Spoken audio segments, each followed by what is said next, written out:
বহুতো ছাত্ৰ-ছাত্ৰীয়ে প্ৰায় কমেণ্ট ছেকশ্যনত সুধি থাকে যে ক্লাছ 8ৰ NMS এক্সামৰ অনলাইন ক্লাছ কেনেকৈ কৰিব পাৰিম আৰু অনলাইন ক্লাছত আমি কি পাম।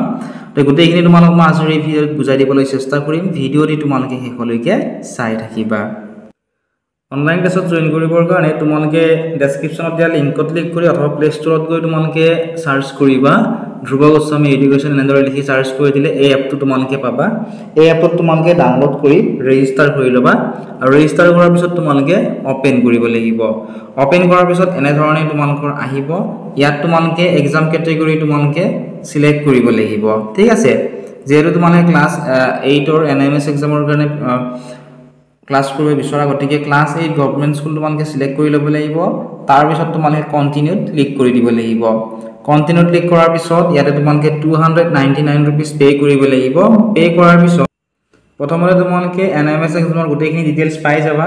ঠিক আছে, নেক্সট আছে ইয়াতে option last 7 year question paper. ইয়াতে ক্লিক কৰি দিলে তোমালোকে যোৱা 7 বছৰৰ তোমালোকে কুৱেশ্যন পেপাৰবোৰ ইয়াতে পাবা। ঠিক আছে, ইয়াতে ক্লিক কৰি তোমালোকে এনেকুৱা ধৰণে কুৱেশ্যন পেপাৰবোৰ ইয়াৰ পৰা চাব পাৰিবা।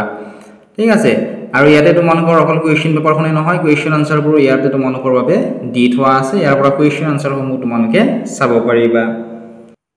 নেক্সট তোমালোকে ইয়াতে পাবা মেথছ এণ্ড ৰিজনিঙৰ ভিডিঅ'ছ, ছ'চিয়েল ছায়েন্সৰ ভিডিঅ'ছ, জেনেৰেল ছায়েন্সৰ ভিডিঅ'ছ, মেথমেটিক্স আৰু ৰিজনিঙৰ PDF সমূহ তোমালোকে ইয়াতে পাবা।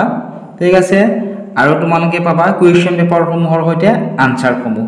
ঠিক আছে, এতিয়া তোমালোকে চোৱা মেথছ এণ্ড ৰিজনিঙত তোমালোকে ভিডিঅ'ছসমূহ কেনেকৈ চাব লাগিব। ইয়াতে ক্লিক টু ভিউত তোমালোকে ক্লিক কৰি দিবা। দিয়াৰ পিছত এনেকুৱা ধৰণে তোমালোকৰ আহি যাব। ঠিক আছে, পাৰ্ট 1 পাৰ্ট 2 এনেকুৱা ধৰণে আহি যাব।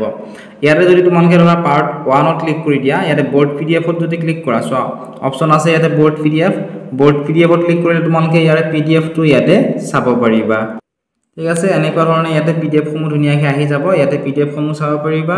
নেক্সট তোমালোকে ইয়াতে যদি প্লেত ক্লিক কৰা, ইয়াতে তোমালোকে যিকোনো এটা প্লেয়াৰ 1 বা প্লেয়াৰ 2 চুজ কৰিব লাগিব। চুজ কৰি ইয়াতে তোমালোকে এনেকুৱা ধৰণে ভিডিঅ'ছসমূহ ইয়াতে চাব পাৰিবা।